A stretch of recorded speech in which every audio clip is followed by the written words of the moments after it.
Hello, thanks so much for being here. We're just letting a few more participants in from the waiting room.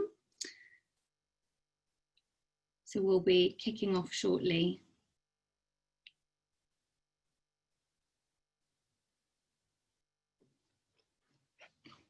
Welcome to our Health is a Green Issue event. We're just going to wait to see, let a few more people in from the waiting room, and then we'll get started.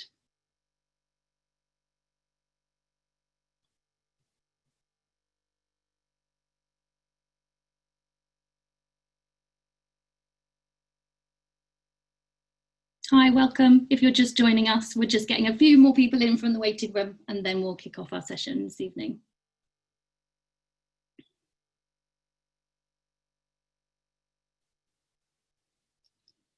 Fantastic. So welcome everybody. Thanks so much for joining us on this rainy Wednesday evening for our Health is a Green Issue event.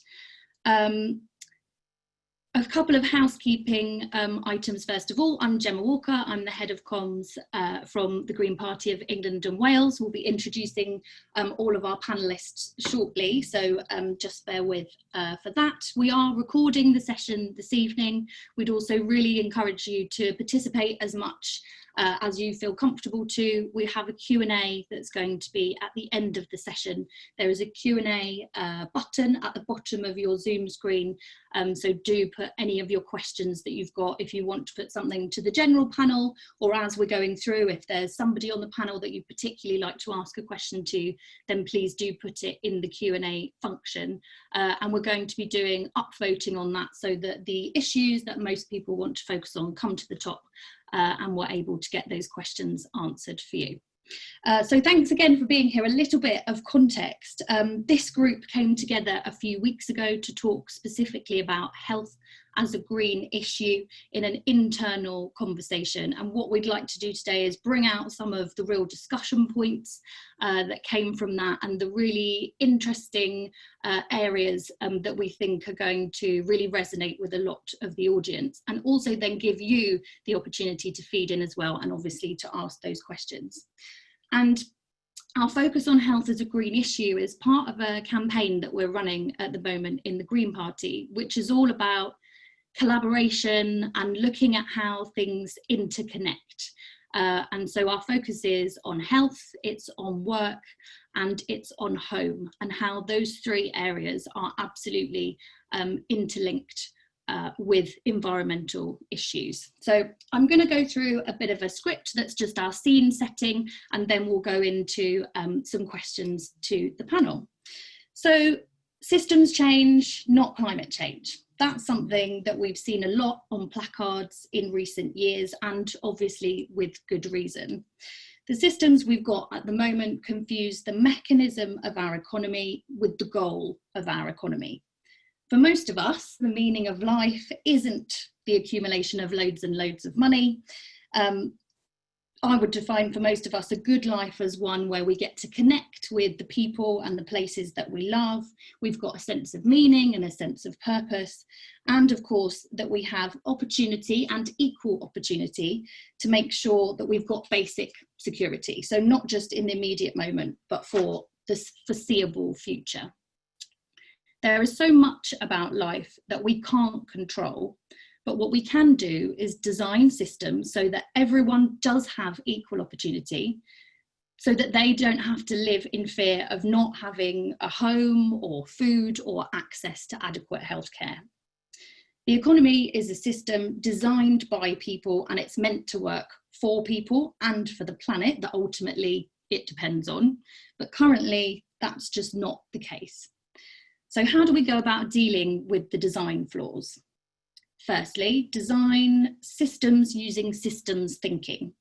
So the Office of Economic Development, if I can use a definition, says that a system is a set of things working together as part of a mechanism or an interconnecting network, so a complex whole.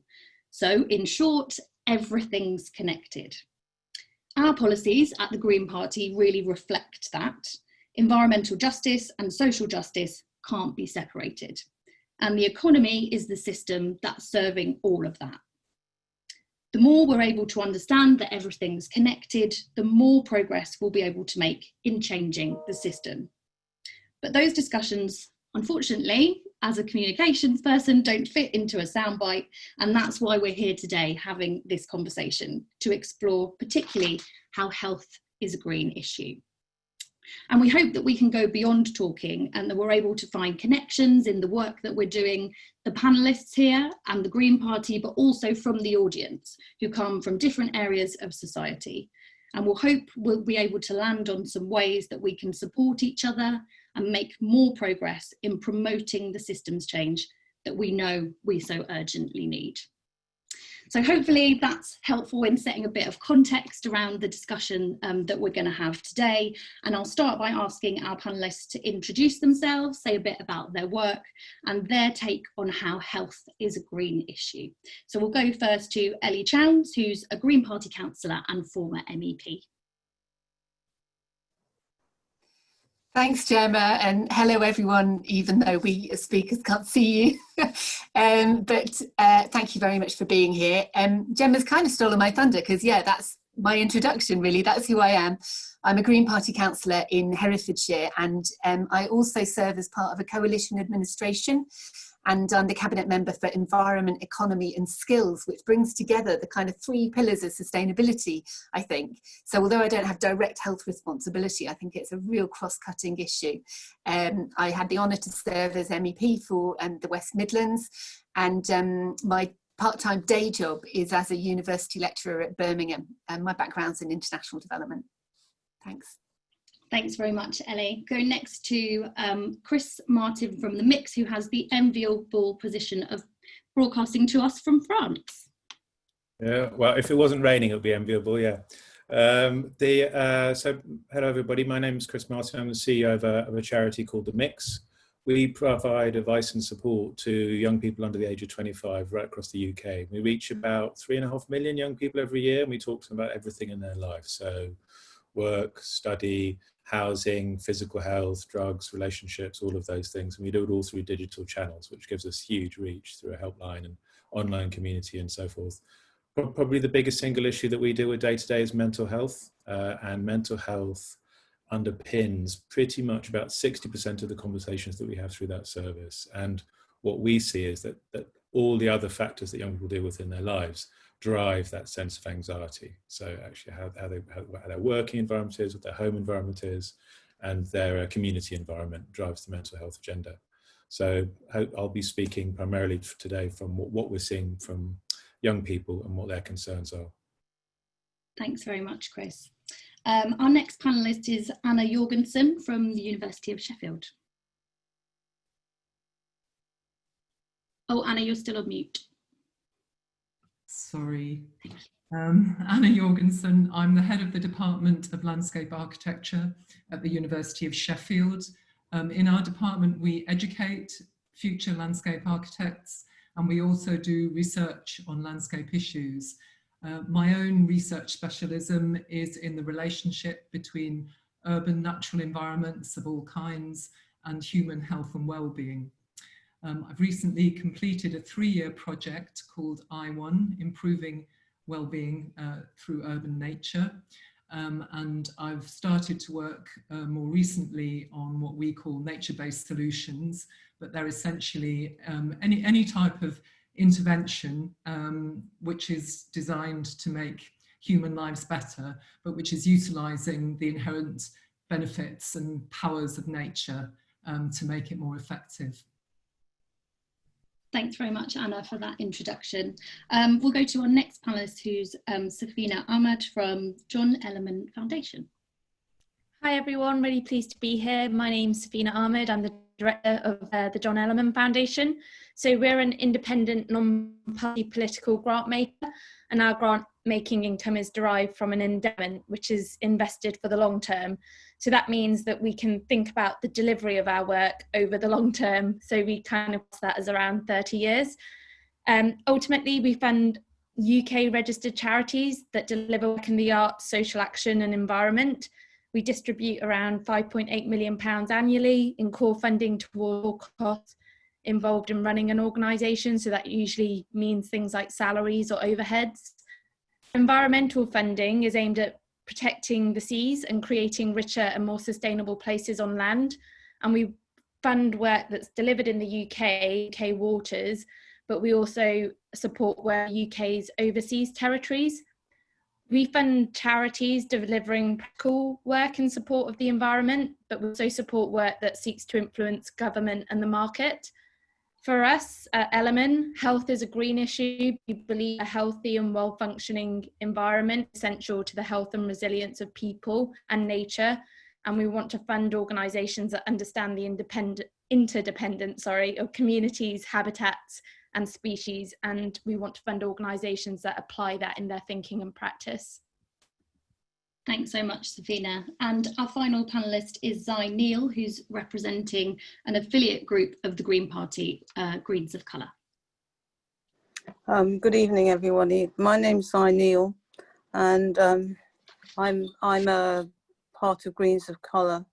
I'm the disability officer in Greens of Colour. I'm also on the London Fed committee, and I'm also disability officer. I've been a social worker most of my working life. I have a disability, and I actually just thought I'm just a basic grade member of the Green Party, doing what I can in areas that I believe we strongly need to be pushing within the party. But a little bit about myself. I was born in Algeria, and I was spinally injured at the age of 1 by a bullet wound injury during the Algerian War of Independence. So I'm a permanent wheelchair user. And I came to this country as a refugee and was very privileged to go to the National Spinal Injury Unit in Aylesbury, Stoke Mandeville.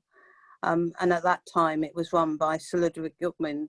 If any of you remember 2012, he was actually the person that set up the Paralympics.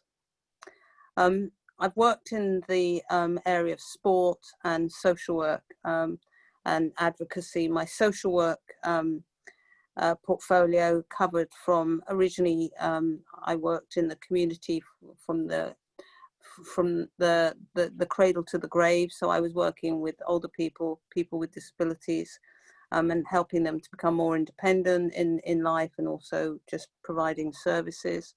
My social work, other parts of my social work was that I was actually in child protection, and I was very unusual to disabled social workers, was that I actually worked in the community, and I worked.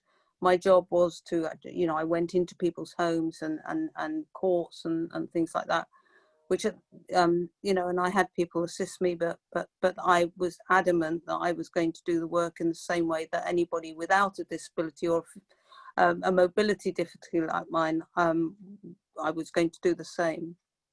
I've spent my life, I come from a very political background, and I've spent my life fighting for things that I believe, need to being inclusive in organisations, whether that be people of colour or whether disability or age. So I've always, I've been on the front. I love, I go on demonstrations, and I suppose the other thing is that I've been incredibly privileged to represent Great Britain in 2 Paralympics, winning 2 gold medals, 2 silvers and 2 bronzes. But what I really believe is that health is really integral in inclusivity of really disadvantaged people, and that how, if we don't have a great, decent food, a roof over our head, a clean environment and quality education, and I believe that we need to be fighting and pushing that in the forefront of the Green Party. Thanks so much, Zai, and thanks to all of our panellists for those introductions and for being here this evening. So we're going to go and dive into our questions. Chris, you're up first. So when we met, you spoke not only with passion but also with data about how young people perceive health to be a green issue from a physical and a mental well-being perspective. Could you tell us more about that, and in what ways might you say that health is a green issue both from a social and from an economic perspective? Yeah, so I'd say there's three things we've noticed. I mean, at the Mix, we didn't factor in green issues initially into some of the support that we put out. But last year we did a survey with young people looking at what they are most worried about for the future. And three things came out quite considerably ahead of everything else. The first was they worried about money, what was going to happen to them financially. The second was they worried specifically about green issues, as in what was going to happen to the planet they're inheriting. And the third was their mental health. Those are the three big things by quite a considerable degree. They made up about 60% of the votes coming through that they were concerned about. So it made us really want to look at why this was such a hot topic for young people. And I think that was underlined by some of the youth climate change marches we saw last year, where young people were going out into the streets actively unprompted in a very, very youth-led direct action to raise awareness of climate. What I think's happened since then, and I think is also worth noting in this discussion, is how I don't think young people feel particularly well represented in their communities. It's been quite highlighted under the COVID lockdown, where young people have largely been imprisoned against their will. They've been absolutely absent from having a voice about how they might be better represented subsequently, and what good communities being built going forward might be like. And what we've seen when we've asked them about what they're doing during the lockdown, it's lots and lots of acts of kindness within their community, whether it be delivering milk to old ladies or it being trying to bring people together across the community. So they're very, very keen to start supporting a stronger community agenda going forward, but they don't have the voice. I think young people have a real sense both of not wanting to inherit a planet that's broken because it's going to be them, of wanting to be meaningfully part of where they live, and of having some say in that future, which they really do not at the moment. And how this affects their health is that a sort of, firstly, there's an economic one. So a systematic downturn in the economy will directly affect young people most aggressively in the first instance. So they are the ones that are lowest in companies, they're the ones that do gig economy jobs and so forth. They've also been affected long-term by access to education, by access to decent pensions and all of these things, which I'm sure we all know about. So there's a very real chance this is the first generation that will be worse off than their parents. So and that economic effect has a direct link to how healthy they'll be physically and how healthy they'll be mentally. And that will be magnified by those on lower socioeconomic levels. There's also a sense that green issues, increasingly when we look at what happens through our counselling service, they drive anxiety in young people. So if you're living your life thinking your planet is going to be an evaporated cinder within your lifetime, it's quite hard to be too motivated about what you're doing day to day. So there's a sort of steady drumbeat of anxiety that's driven. And the third is that actually young people live a very digital life. I mean, well, ours is a service that interacts with young people digitally day to day, but actually that is quite disconnecting in your personal relationships. It's disconnecting from your physical community. And so access to green space is really, really important as an antidote to that. So as an example, in our online community, one of the activities that we give people is to actually go outside and take a picture of a tree and bring it back and put that picture back online. And young people find that it's a small thing, but it's actually a thing that's very, very powerful for how people are feeling about themselves and in their mood. So I'd probably say those three things is really on our mind. So how do we make sure young people have a voice in that future? How do we ensure that they have some form of membership of community spaces, because they are theirs? So theirs, and community is pretty important to young people. They don't geographically travel very far. And the third is, how do we find a focus on green issues as an antidote to a sort of anxiety-filled and digital future that will overall affect our long-term physical health and mental health. Thanks so much, Chris. That's great. Really interesting start to the discussion. So we're going to go to our second question, which is to Zai. And Zai, when we met as a person of colour and also someone with a disability, you spoke really knowledgeably for obvious reasons about how COVID demonstrates that our response to a health crisis is exclusionary for lots of people in marginalised groups. What do you think we can learn from COVID? as we consider making our solutions to health issues green and integrated. Yeah, I think first, COVID has highlighted really how the BME community, not only in terms of health, has been heavily hit, but also in terms of their environment and education. You know, just recently we've had a situation where, you know, people from poorer backgrounds, of which, you know, a good percentage are from the BME community, have been really heavily hit with the results, etc., etc. And also in terms of disability, COVID has highlighted, and you know, people with long-term health difficulties and mental health has just highlighted. Firstly, it's highlighted how the government and our in many ways our society has seen this group of people. You know, we everybody is using the word vulnerable. Well, you know, I think if you talked to many disabled people with long-term health, they would go, but I'm not vulnerable.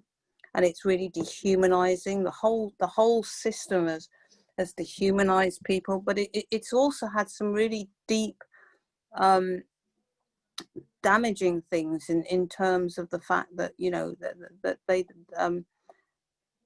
the system had actually worked out in terms of people with disabilities that there was a point system. So if you were a certain age, you got 1 or 2 points.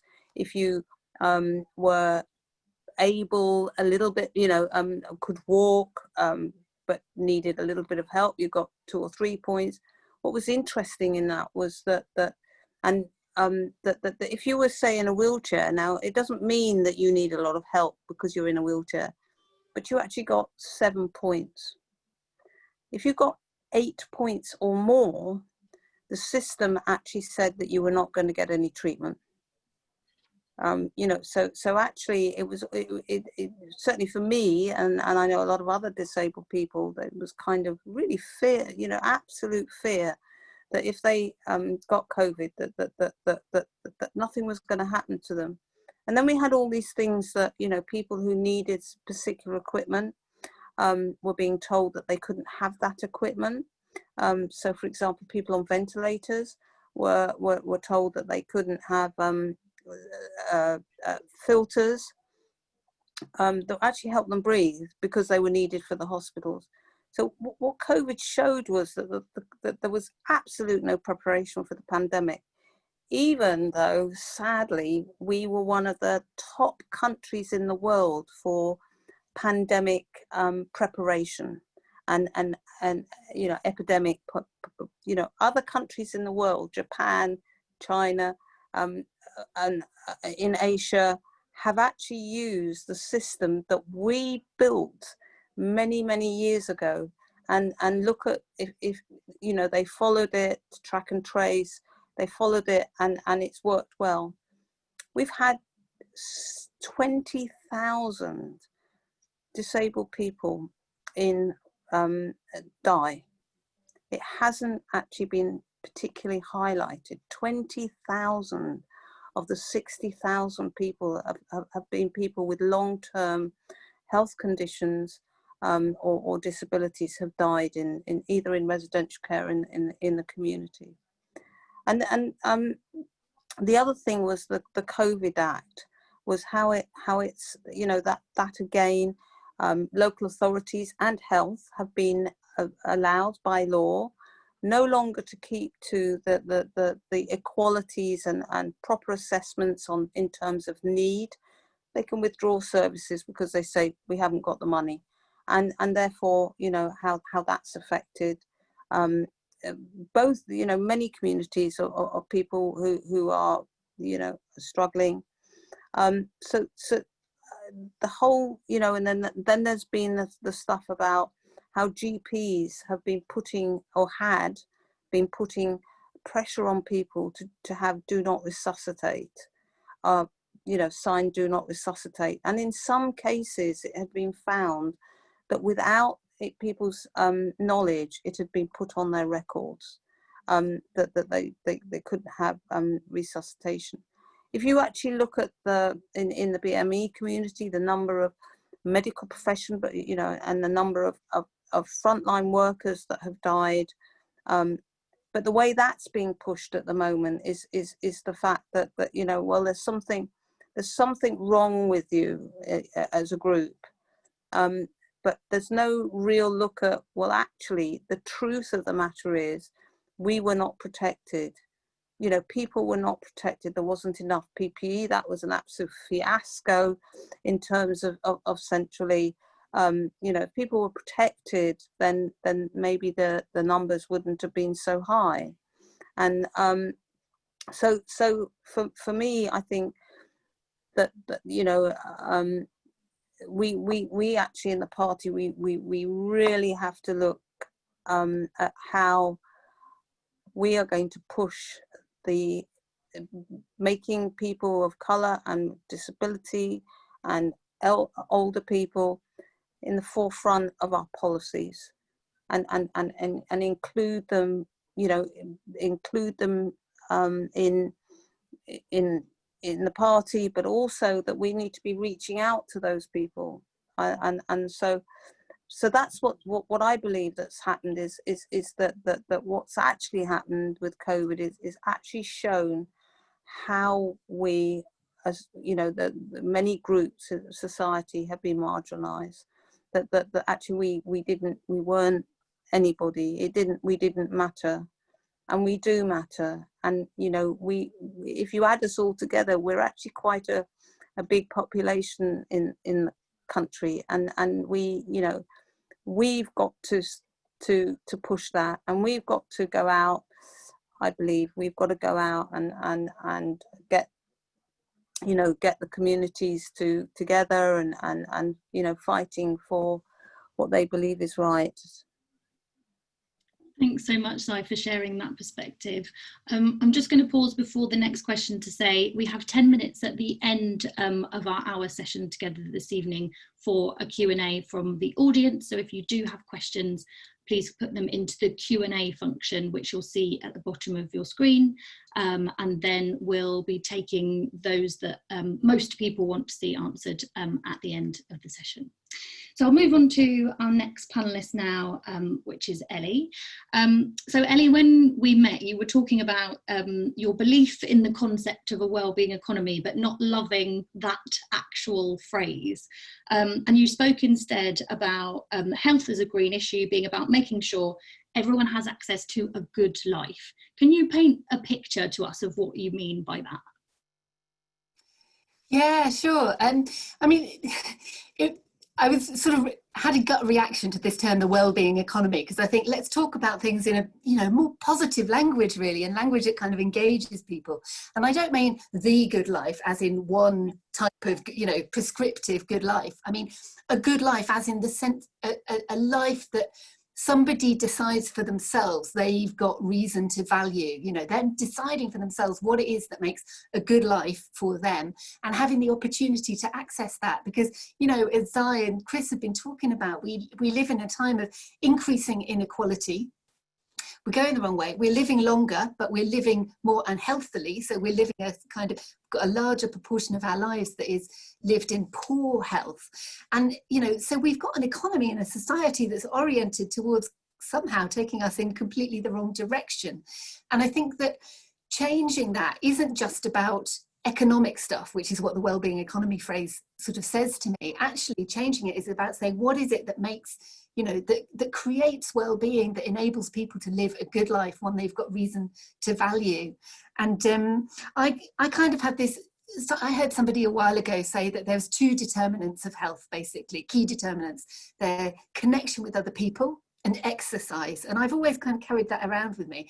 Actually, I've got a slightly longer list now, you know, this acronym CLANGers, kind of connect, learn, be active, notice things, give, eat good food, relax and sleep. You know, those 8 kind of determinants of health. And I think that's actually a really good list. And it's a list that we can kind of frame policy around, because, you know, for people to be able to be active, they need green space to go out to, you know, that's accessible to be in.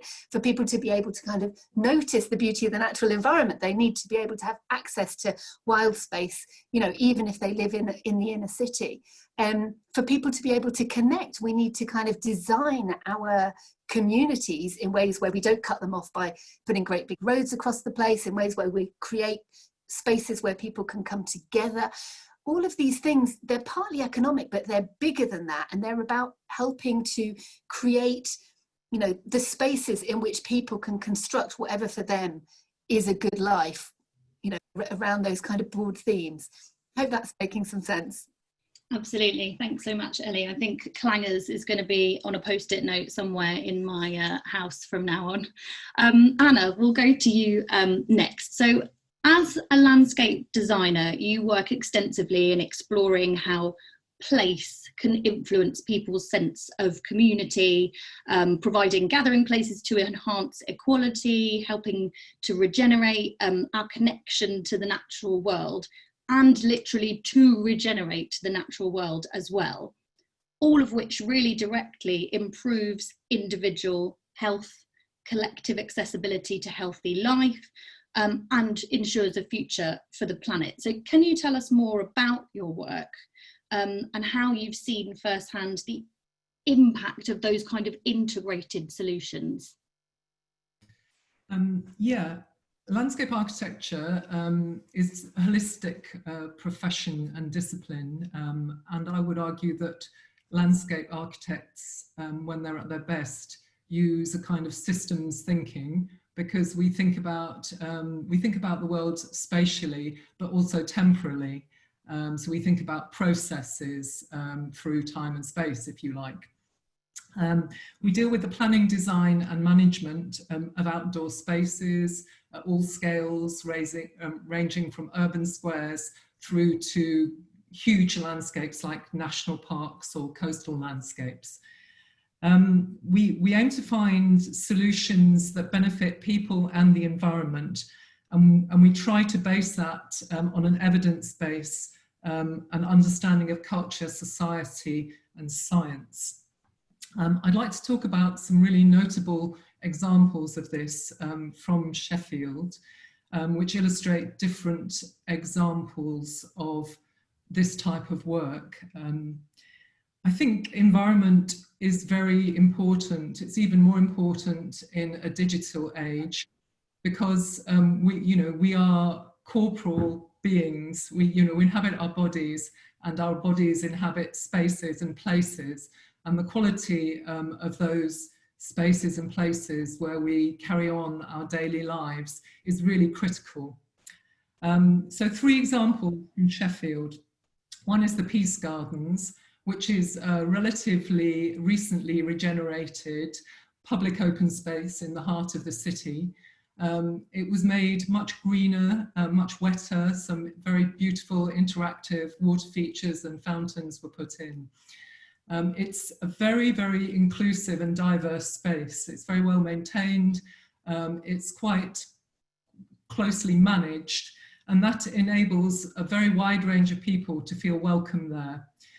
So if you go there, admittedly before COVID, on a sunny day, you'll see hundreds of people out enjoying that space, and very often people from some of the most deprived areas of Sheffield. It's treated like an urban beach, and people bring their children and the children play in the water. So it's a fantastic example of a regenerated open space that really provides people with opportunities that they wouldn't have and brings people together. Second example is a place called Manor Fields, which is in a former council housing estate, which was once described as the worst estate in Britain. It's a really interesting natural open space, which was developed and regenerated on the basis that its kind of existing characteristics would be used. So it was a place of kind of wild looking vegetation, sort of a scrubby sort of landscape with some wetlands and streams. And the designers made every effort to maintain that the beauty of that landscape but they got rid of the things that made it feel unsafe, insecure, dirty, polluted. And it has become a really valued and beautiful open space that's really valued by local populations in what is still one of the most deprived areas of Sheffield. And importantly, it's managed by a local social enterprise called Green Estate, who are really in touch with the local population and what they need. And they've been able to provide a space that's very, very appropriate and very, very valuable and valued. The last example I'd like to talk about is a green barrier against air pollution at Hunters Bar Infant School in Sheffield.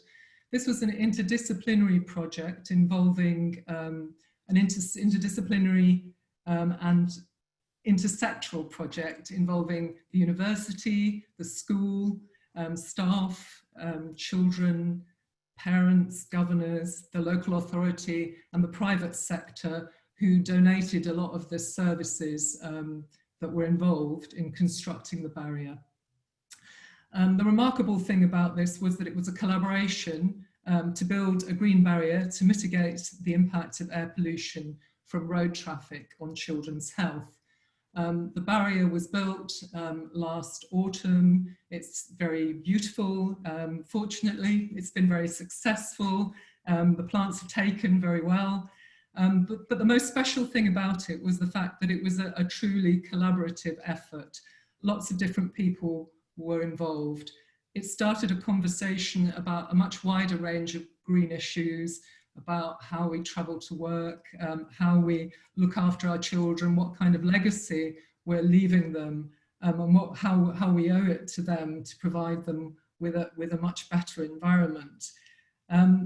What was really special about it in the kind of final analysis for me was that it was totally empowering in a world where, as you said earlier, Gemma, so much seems outside our control, that we're kind of buffeted about by global issues, and no matter what we do, it's not going to make any difference, or at least there's a sense that it's not going to make any difference. And this was actually an example where a group of people were able to get together, to work collaboratively, to achieve something, and to have made a tangible difference. And for me, that felt incredibly empowering. It's a way of working that I'm very interested in continuing. Thanks so much. So inspiring to hear those really practical examples of showing health as a green issue, and also the collaboration involved, which is exactly what this conversation is all about. So thanks so much for sharing that. So move on to Safina. So with what Anna's just said in mind, you're a leader of a philanthropic organisation. Can you share your theory of change for how we scale those ideas and those kind of practical projects? And we wanted to pick up on something you said in the discussion last week about the 3 Ds, and you mentioned devolution, design and dignity. Can you tell us a bit more about that? So the truth is, I don't think there is a simple theory of change to how we scale this type of work. For us at Element, we talk about trying to fund work that's nationally significant. So that doesn't mean that we want to apply kind of a cookie cutter approach, because we recognise that what might work in one geographical area won't work elsewhere. And that's not necessarily a sign of failure. It's just a sign of it just didn't work. And that should be a motivator to think about, well, what can we do differently in this place to make it work? Can we learn from the other place? So we talk about national significance, and we mean that in terms of want to fund work that has as wide an impact as possible. And so that could mean funding organisations that do work across different geographical areas. It could be about expanding successful initiatives or the reach of those initiatives, or it might be about amplifying and championing those initiatives, not necessarily replicating them, but others know about them and can learn from them. We talk about offering core funding rather than project funding, and that for us is about our recognition that we aren't the experts, the organisations are, therefore they should be allowed to talk about what they need the funding for. project funding, I think, sometimes mean that we do a bit of gymnastics trying to fit the criteria that's been set by the funder, but that's just our opinion. You know, I think ultimately as funders or investors in organisations that are working in this space, we need to be clear about what we want funding to do, our vision. We need to be clear about the criteria that we set against our funding and why we've set criteria, and then we've got to invest in those processes that it can be accessed and used effectively. So I did talk about the 3Ds last time, devolution, design and dignity. For me, devolution is about the advantages and disadvantages to nationally or internationally or designed ideas and interventions being kind of shoehorned or implemented locally. I think that devolution means that we can get more locally led ideas, and they might merge with things that are happening nationally and internationally, but it's about kind of having it from both ends. You need to combine what's going on at a macro and a micro level, I feel. I think design's really important. Hilary Cottam, who wrote Radical Help, talks about the role of design a lot more articulately than I ever will be able to, but it shows that you can design solutions and opportunities such as those that have been discussed tonight so that we can get healthier lives and a healthier planet. And with dignity, I think I've mentioned diverse well previously, but dignity captures it too. I think it is essential that we think about how solutions we want to support are able to deliver for all individuals and communities throughout society, and just the majority. So the ideas and solutions that we implement have to embrace and celebrate our diversity and ensure that everyone's being treated with dignity and that our rights are kind of valued and retained. So yeah, I think that yes, we do need to design things that are hyper localized, albeit with some macro level framing and thinking that might support that. And we need to consider all individuals and communities, and we need to find out where gaps and kind of blind spots are in order to ensure that we design the best possible solutions. But the reality is I'm just not sure there is a simple theory of a change that can be applied. Thanks so much, Savina, for giving us that perspective. So we're going to move on to what I would call a bit more of a quick fire round, and I'm going to ask the panelists each a question, and they'll have a minute to 2 minutes to give their answer. So Zai, the first one to you. From a political and an activist perspective, what do people need to know to make decisions about what we actually do to push forward an equitable health is a green issue agenda? What do we need to do? Well, I think we actually need to promote our social justice, and because there's some really good policies, but I actually think that we need to go out of our comfort zone.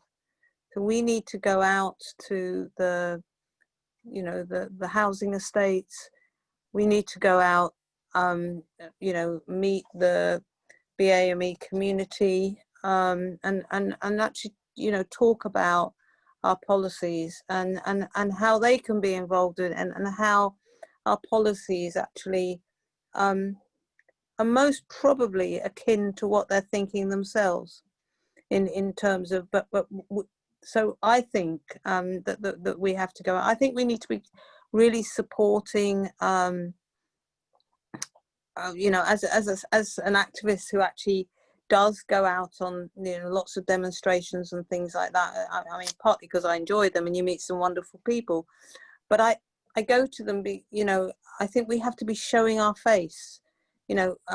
Recently, I went to, I've been to quite a few things in terms of Black Lives Matter, but I haven't seen a huge number of people from the Green Party there.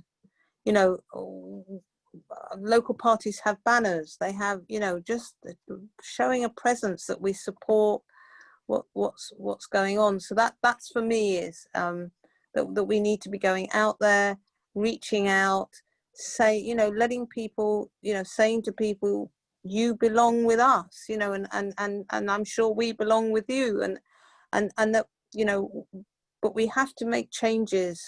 We really have to make changes because we've got to sell that we are not just a white middle class privileged party.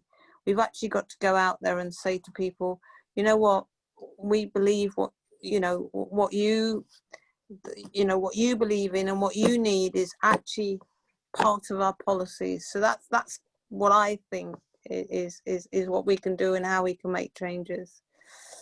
Hi, thanks so much. So something really practical to promote that sense of belonging. So to Anna, the government has earmarked an initial £4 million in investment for pilot projects related to nature on prescription. What do you think is the best thing we can do with that money to make sure we're building a culture where in the future people couldn't imagine life without nature on prescription?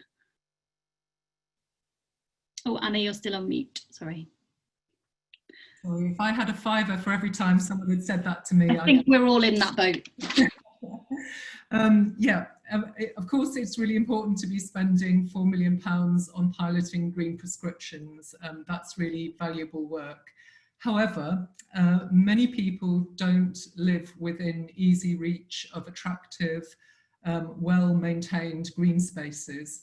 And many people don't have positive experiences of nature and green spaces.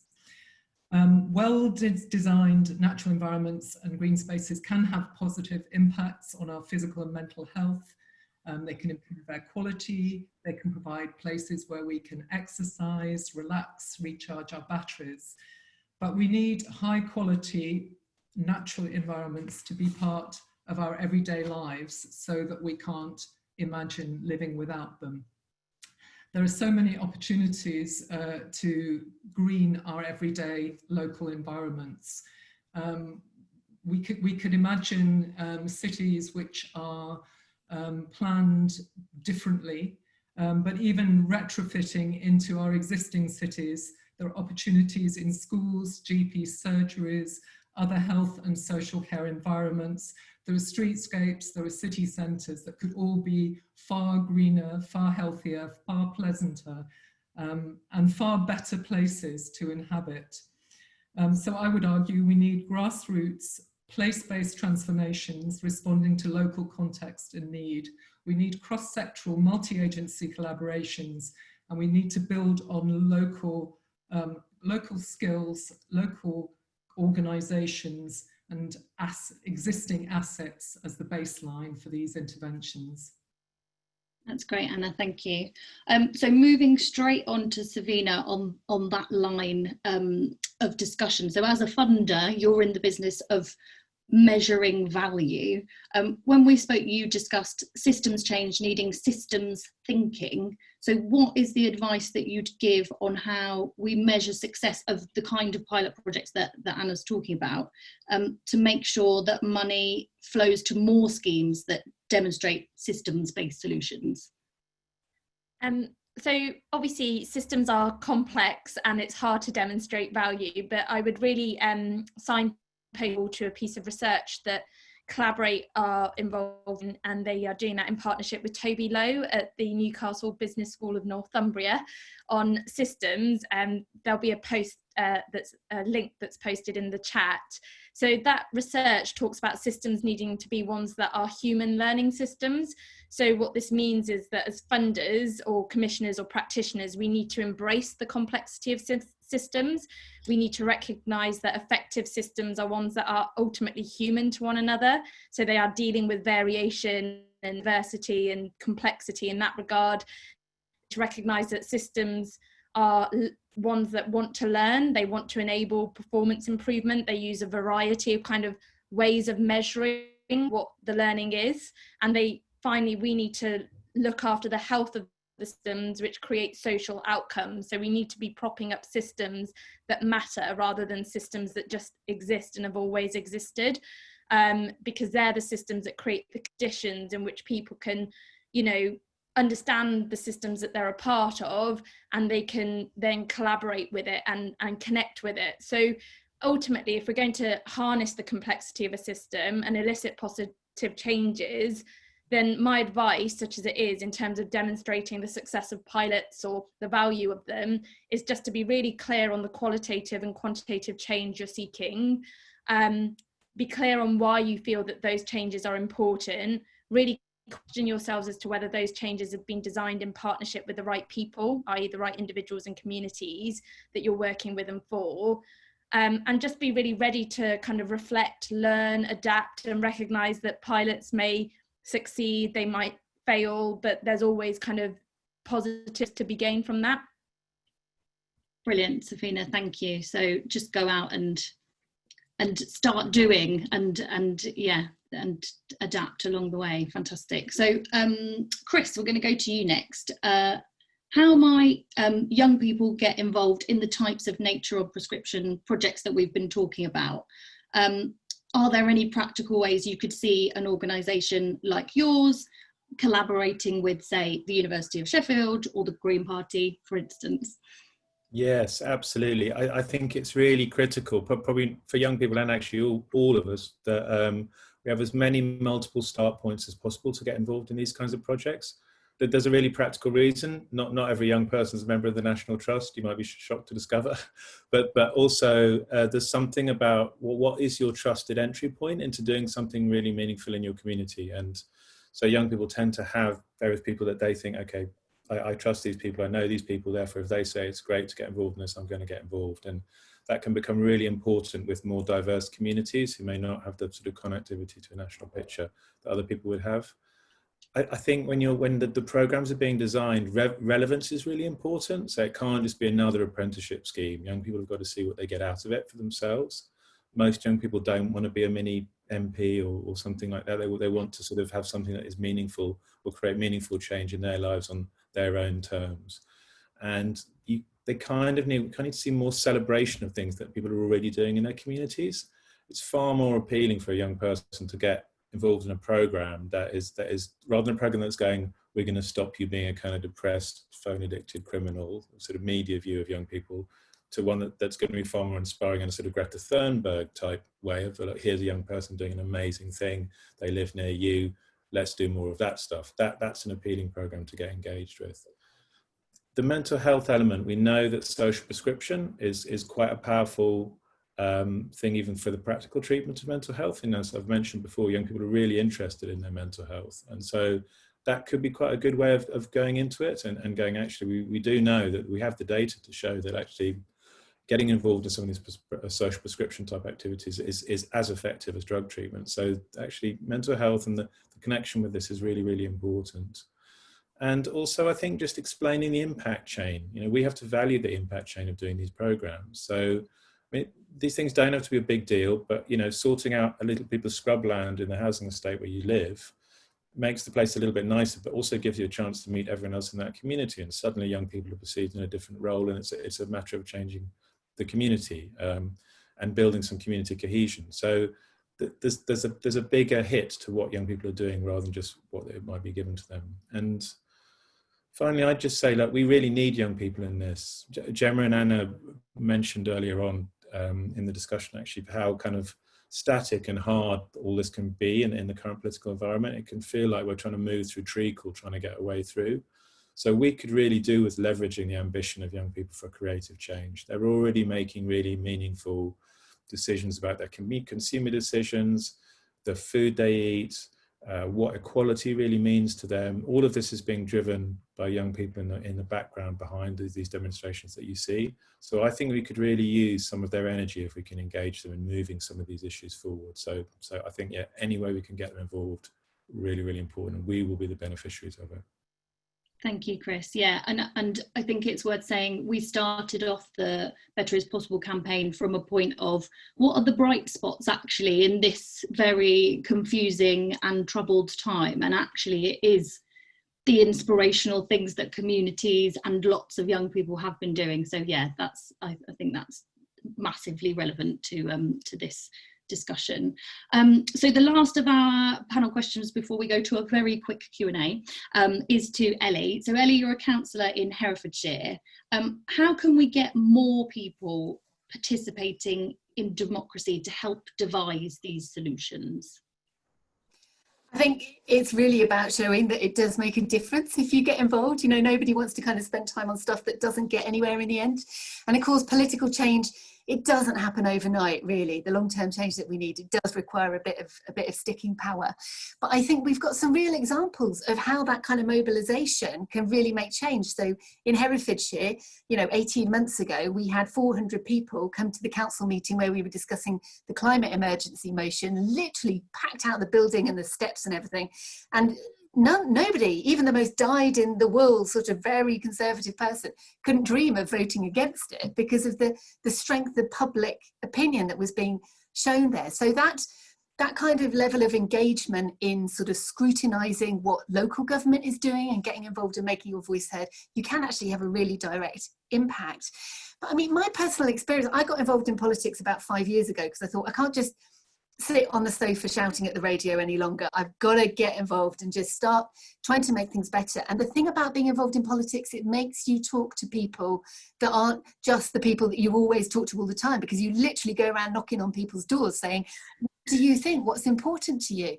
And, you know, I wish I could kind of enthuse more people to do that, because it's such a good, positive thing to do. You connect with your local community. You find out that your way of seeing things isn't the only way of seeing things at all.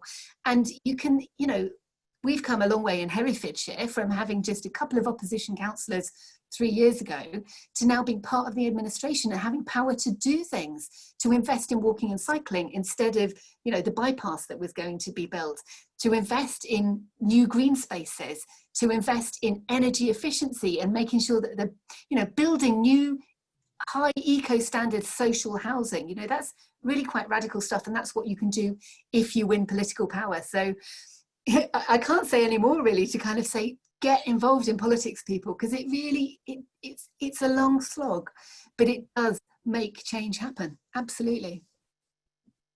If that's not an inspirational plug for getting involved in politics, I don't know what is. Thank you very much, Ellie. So we're just going to take a couple of very quick questions that have come in from our audience. So an interesting one, is there necessarily a trade-off between health and green issues during a pandemic? So this question saying, green issues seem to have gone out of the window. We're using more single-use plastics for things like tests and non-biodegradable anti-bac wipes and that kind of thing. Is it possible to protect ourselves in a pandemic whilst also staying sensitive to the damage we're doing to the environment? I wonder if any of the panel want to volunteer to comment on that. Ellie, go ahead. I mean, I totally agree on the single-use plastic, and personally I'd like to see us making that out of potato starch or whatever. If we have to be wearing these gloves all the time, then let's be a bit more radical about it. Actually, the chair of our local health trust has spontaneously said, you know, they're really worried about it too. So there's a very definite problem there. At the same time, I think there is an opportunity, because people are kind of acknowledging the health inequalities that underlie the uneven impact of COVID. There's an opportunity to start talking about aspects of quality of life, the importance of community connection. So it's a bit, you know, both ways. There are tensions, but there are also ways that we can open up a conversation saying health absolutely is a green issue, because green, you know, the future of the planet depends on us moving away from increasing inequality and moving towards more equality and more care for our communities and our environment. Great, thank you, Ellie. I'm going to sneak in one more just under the radar. So Richard Lawson was asking, what does the panel think about the impact of unemployment on people, especially young people?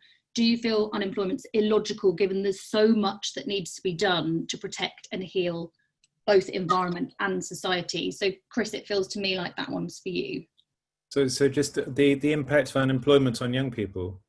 Yeah, and it feeling illogical given that it feels like there's so much to be done in terms of social justice work, but also around environmental issues.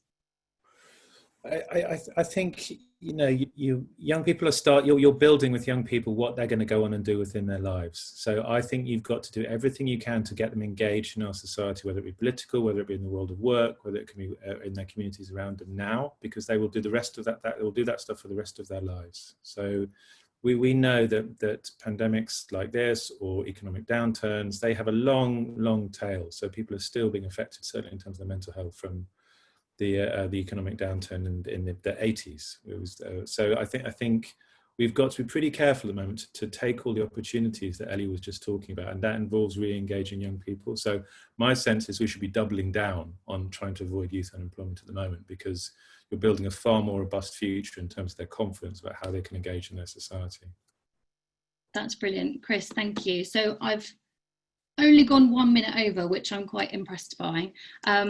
It just remains for me to say thank you so much to all of our audience that have been here this evening for your inputs, to the panel, to Anna, to Zai, to Safina, to Ellie and to Chris. We really appreciate you taking the time to be here and share your perspectives. And do, audience, look out for other events in this series. They'll be advertised on Green Party social media channels. We'd love to have you join us. So have a great rest of your evening. It's been fantastic to have you here.